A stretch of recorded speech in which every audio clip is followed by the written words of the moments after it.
Using that left rider as an advantage. I mean, Chase just had to take a little bit different line than he normally would, but I think Eli, we talked about this last... That inside line has not worked, but Tomac is there. He might be able to get around. No! Side by side again over the wall jump. Sexton knifes over to the side to get in front of Tomac. Tomac has found something special, and he takes the lead. Where did this come from? That's incredible. I expected him, honestly, to drop into Chase's outside-inside combo line there. He didn't. He just went around the outside the long way and just carrying so much more momentum. And Chase, I think Chase is almost stunned, but he's not going to take it lying down. And the crowd, the Tomac fans, come to life. They bumped wheels. Sexton was lucky to not crash. Yep, dropping over into that rut there. Eli was headed for it, and Chase didn't think he was, and they definitely rubbed a little front and rear there. And 1.7 seconds at one point was the gap that Sexton had opened up, but Tomac has uncorked it to retake the lead. Interesting to see if they can get to that finish line before the 40 seconds is up. They might be receiving the 2-lap board when they come around the finish line here. Boy, this is exactly what we wanted to see. It's going to be tight. I'm going to think it's going to be 2 to go as we watch with the ETS drone camera, and now it is Tomac starting to pull away. This is incredible right here in the tree corner. I think they've got 3 to go. We're going to see here. It's 15 seconds. I don't think they can get there. Do you think? Yeah, I think you're right. You're right here. Yep. They're not so going to here make it. Down in the Hoosier hole, coming up and out. Big right-hander drop back down here, and this is a sky shot that we've seen Tomac come up short a couple times, but not this time. That is so darn hard combination. These guys just are flying through there. Tomac has just thrown down, taking the lead. Now he has the 1.7 second gap. And it will be 2 to go the next time they come around because the clock has expired. So Eli Tomac has put in an unbelievable lap here, and it might be a championship level lap because he was against the ropes because Sexton had caught him and passed him, and Eli has found another gear.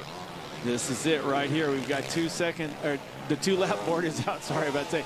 And so the point is Eli Tomac just blew a 2:01.3. I shake my head every time these guys do this, but Eli just did his best lap of the race just then. How do you do that? Unbelievable. How do you go 29 minutes into it?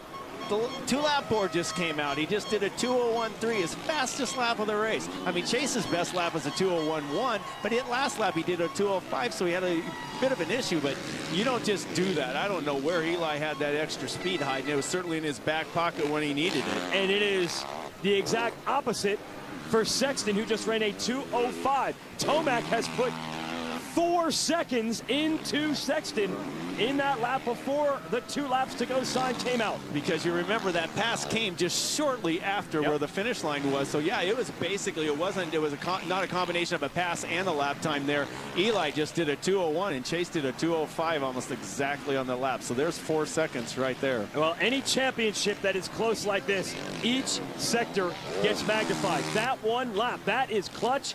That is championship-style material from Eli Tomac, and it might make all the difference because we thought Sexton was about to win this moto and take the points lead. Well, those out there on their Saturday barbecue, I want to say put a fork in it and turn it over. It's done because Eli Tomac, I just don't see unless something crazy happens here. That was an incredible move in that one lap there. Don't like seeing him hit that jump like that, but I do say, the last time we saw something like that was Washougal. They both did the fastest lap of the race on the last lap. This is insane. So it will be white flag next time around for Eli Tomac, who's really opened it up on his championship rival here. I thought it was over. Sexton had done the hard work. He had caught him. He had passed him. He had begun to pull away.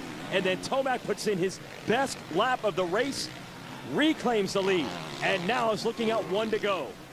Watch what he's doing right now. If you just watched that one lap, you'd say this is a qualifying session. He looks like he's charging harder physically than he was the whole race, and I believe he is. That's how you do your fastest lap. And then right there backing it up. Good on Chase. Chase came back with a 2:02 there, but still, it's boy, Eli, remarkable into the race. Yes, it was both Tomac's best lap and the worst for Sexton.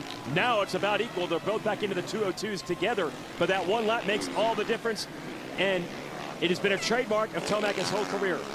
Fitness. Late in the race, beast mode charges. There's been a couple this year where Sexton was able to counter, but this time, unbelievable strength from the number 3. That was just impressive. Obviously hasn't taken the checkered flag yet, but just what he just did was that right there. We're talking about, oh my goodness, the announcer's curse. Yep. That just was a little too close for anybody's comfort, but Eli's just charging forward. Well, you know he's riding the edge right now. He's looking over. He looked over his shoulder right there and said, see, looked over again. Yes. Because he's probably had once in his career, looked over his shoulder and he thought he knew where he could, looking back, knew where his competitor was, but now he's double checking to make sure he's really back that far. Man, a couple more mistakes from Eli here. It's like almost an out-of-body experience on that one lap to change everything. It's almost like he's surprised to see Sexton is 4 seconds back. He's surprised that he was able to do what he did, but I think in one side of himself. But I talked about the fact that he wanted to burst this bubble here. Chase had all the confidence. Look, he looks back again. When have you ever seen Chase look Eli look over his shoulder that many times from into the moto? He's wanting to make sure Chase isn't closing, and Chase is closing right now. He might be out of time, but Sexton has reeled him back in. But we're into the final stage, and now the final corner. The battle you want. They both had their shot at it. Eli TOMAC was clutch. He delivers the first moto at Ironman. And you don't see any fist pump out of either of these. Here from Eli TOMAC, ET3, trying to get his 4th championship. Listen. Yourself in the shade or in the sun, wherever you want to be. You can move around the track, and you're all in grass half the time. It's such a facility. If you haven't been here, I encourage you to put it on your bucket list.